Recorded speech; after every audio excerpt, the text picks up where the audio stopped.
Bismillahirrahmanirrahim. Sebelum kita lanjut, jangan lupa subscribe, like, komen, dan share. Terima kasih. Jazakumullah.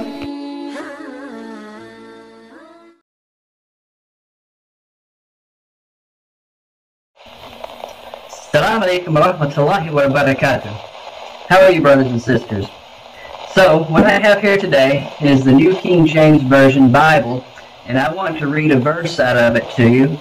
Bismillahirrahmanirrahim. Assalamualaikum warahmatullahi wabarakatuh. Sahabat kabar Islam serta ikhwan fillah dimanapun anda berada, semoga dalam lindungan Allah subhanahu wa ta'ala. Allah jaga iman Islam kita hingga ajal tiba, harapan wafat dalam keadaan husnul khatim, amin ya Allah rabbal alamin. Sahabat saudara ikhwan fillah, alhamdulillah wa syukru ala ni'amillah, bertambah lagi saudara kita dalam keimanan kita dalam agama Islam, yakni seorang pendeta yang punya jemaat begitu dihormati ya dahulunya.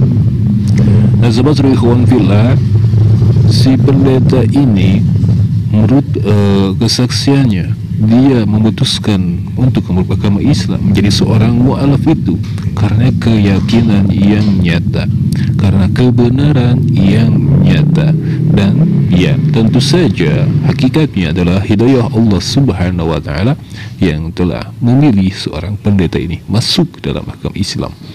Setelah melihat kebenaran pada Alkitab dan fakta yang terjadi, maka pendeta ini dengan akal cerdasnya memutuskan masuk ke dalam agama Islam. Ya baik sahabat, mari kita simak, mari kita dengarkan. Semoga menjadi penambah keilmuan wawasan bagi kita ya. Inilah diantara sebab seorang pendeta masuk ke dalam agama Islam. Silakan. So, what I have here today is the New King James Version Bible, and I want to read a verse out of it to you, which is going to talk about a prophet which is going to come. This is Deuteronomy 18:18. This is in the time of Prophet Musa, peace be upon him.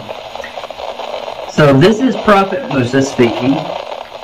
I will raise up for them a prophet like you from among their brethren, and will put my words in his mouth, and he shall speak to them all that I command.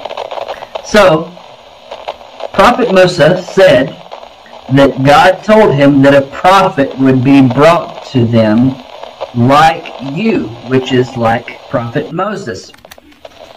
So when you ask Christians about who is this prophet here, of course they say, oh, that's Jesus. So then I did a comparison between Prophet Moses and Prophet Jesus, and I want to show you what I found. So Prophet Moses, born of a mother and father. Jesus, born of immaculate conception. Prophet Moses died. Jesus died, however, he was arisen on the third day.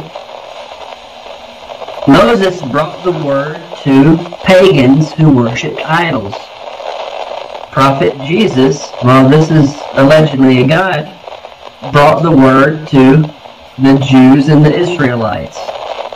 Now I did the same thing, a comparison between Prophet Moses and Prophet Muhammad, peace be upon them.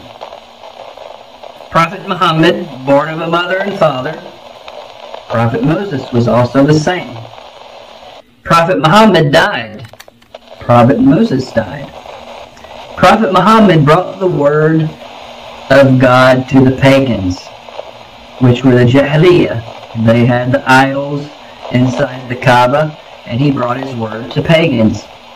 All of these three comparisons are exactly the same. This is, as it says in the Bible, I will rise up a prophet like you. This is irrefutable evidence that you can use on a daily basis when you talk to Christians and you want to spread our great word to them. You can bring Deuteronomy 18:18. Jazakallah khair. Thank you for listening, and assalamualaikum. Ya sahabat serku ikhwan fillah, itu sebuah penerangan dari seorang mantan pendeta yang kini menjadi seorang mu'alaf ya.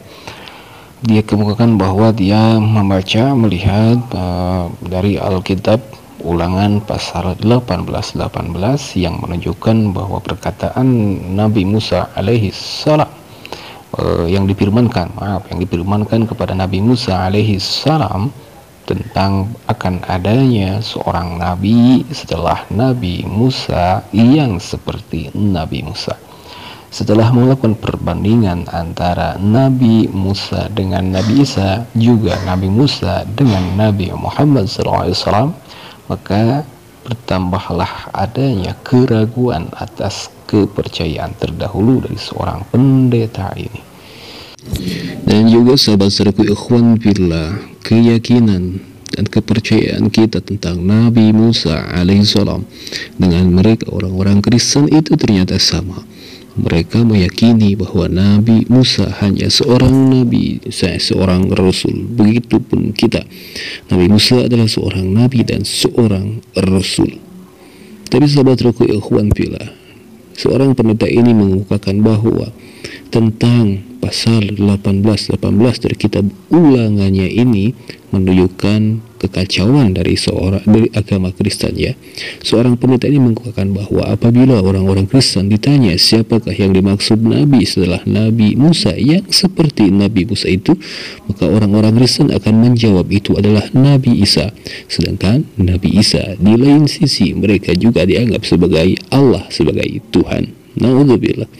Nah, sahabat-sahabatku ikhwan fillah, seorang pendeta, mantan pendeta ini memaparkan bahwa kurang lebih ada 3 kesamaan antara Nabi Musa dan Nabi Muhammad, yang tidak ada kesamaan antara Nabi Musa dengan Nabi Isa.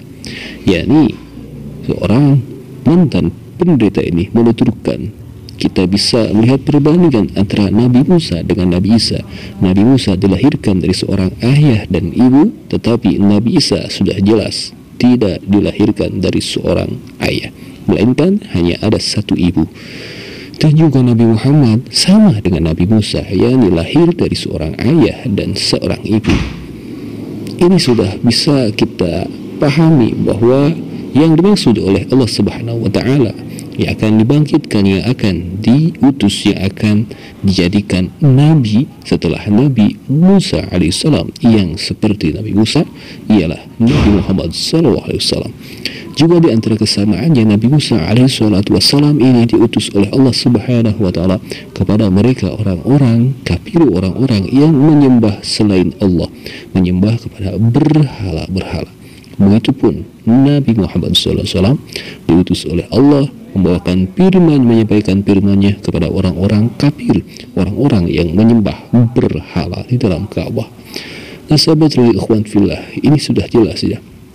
Apabila akal cerdas, akal terbuka, akal sehat, juga hati terbuka, maka akan banyak sekali orang-orang Kristen yang masuk ke dalam agama Islam karena meyakini akan kebenaran Nabi Muhammad SAW, akan kebenaran agama Islam. Dan sahabat ikhwan fillah, mungkin hanya itu yang bisa kita simak dalam kesempatan kali ini. Semoga bermanfaat untuk kita semua. Mudah-mudahan menjadi peneguh keimanan, keyakinan kita memeluk agama Islam. Mohon maaf bila ada kata hilaf. Hadanallahu yakum ajma'in. Wassalamualaikum warahmatullahi wabarakatuh.